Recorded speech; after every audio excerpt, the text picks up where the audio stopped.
You ask Tiger to solve. This deals with linear equations with one unknown. The final result is x equals 1. Let's solve it step by step. Simplify the expression. Simplify the arithmetic. Group all x terms on the left side of the equation. Subtract 2x from both sides. Group like terms. Simplify the arithmetic.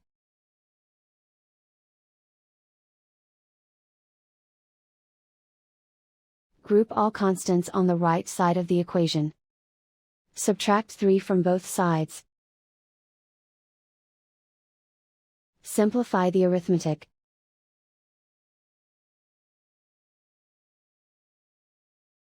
Isolate the x. Divide both sides by -3.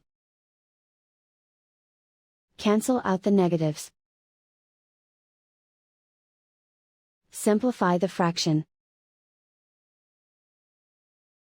Cancel out the negatives. Simplify the fraction. And so the final result is x equals 1.